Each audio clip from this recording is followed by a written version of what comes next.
काजल औरत मार्च में नारे लगा रही थी, हमें पापा से आज़ादी चाहिए, भाइयों से चाहिए आज़ादी, पति से चाहिए आज़ादी। पापा अगले दिन सुबह दीपिका से बोले, बेटी बधाई हो, मैंने औरत मार्च से प्रभावित होकर तुम्हें आज से आज़ाद कर दिया है, अब तुम अपनी मर्जी की मालिक हो।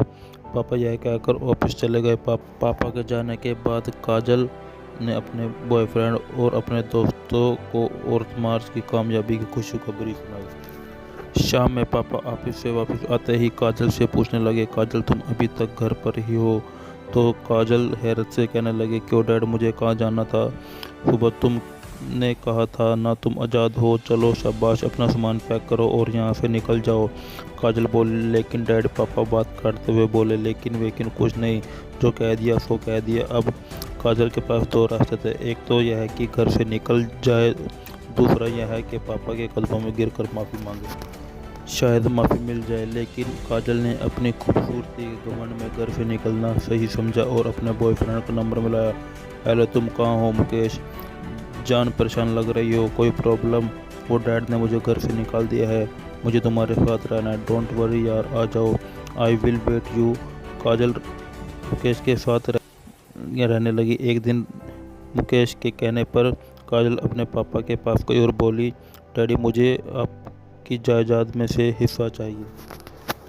तभी काजल के पापा प्यार से बोले, तुम्हारे और मार्च में विरासत का कोई जिक्र मैंने नहीं देखा, बाप की जायदाद में से हिस्सा लेना तो बेटी का हक है, आखिर डैडी आप चाहते क्या है? सॉरी बेटी, तुम यहाँ से जा सकती हो। कुछ दिन बाद काजल और मुकेश जायदाद के सिलसिले में अदालत तक जा पहुँचे।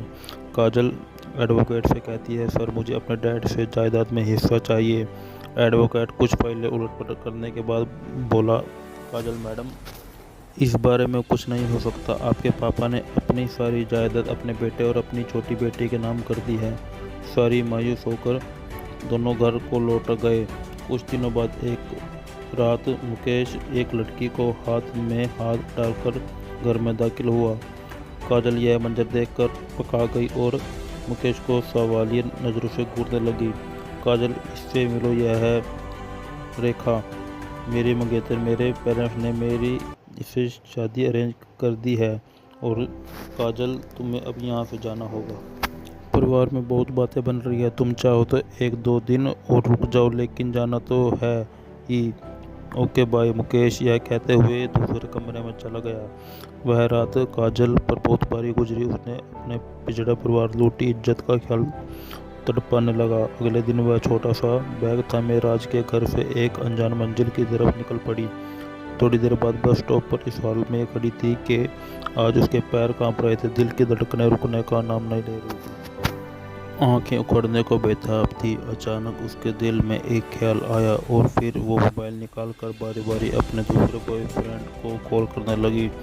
पहले बॉयफ्रेंड ने कॉल रिसीव नहीं की, दूसरे बॉयफ्रेंड ने काजल का टुकड़ा सुनने के बाद बोला, यार मेरे पास जगह नहीं है। तीसरा बॉयफ्रेंड, मैं तुम्हें ज़रूर अपने पास बुला लेते, लेकिन मैं एक दो दिनों से बिजनेस के सिलसिले से बाहर जा रहा हूँ। डियर चौथा बॉयफ्रेंड, बेबी मैं तुम्हें बहुत चाहता हूँ, पर क्या करो, मेरे परिवार के सभी लोग बहुत बातें बनाएंगे, तुम कुछ और देख लो। सबके जवाब सुनकर काजल का दिल मचल गया, आंखों से आंसुओं का बांध टूट गया, आंसू उमड़कर चेहरे को तर करने लगे। आज काजल अपना चेहरा छुपाना चाहती थी, लेकिन कंधे पर दुपट्टा, न सर पर छत, वह अपने रुमाल से अपना चेहरा छुपाने की नाकाम कोशिश करती रही।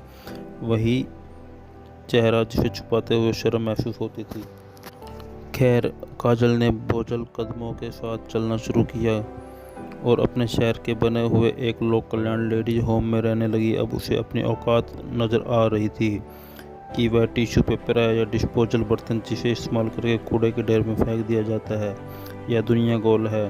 काजल जिस मर्द से आज़ादी का नारा लगाकर चली थी, आज वह जिस विभाग के हेमोक्रम पर है उसका मालिक भी एक मर्द ही है, नौकर भी मर्द है, सामान के लिए दान इकट्ठा करने वाले भी मर्द, दान देने वाले भी मर्द और गार्ड भी मर्द। जी हाँ, वही मर्द जो काजल को बाप और भाई और पति के रूप में बिल्कुल भी पसंद नहीं थे।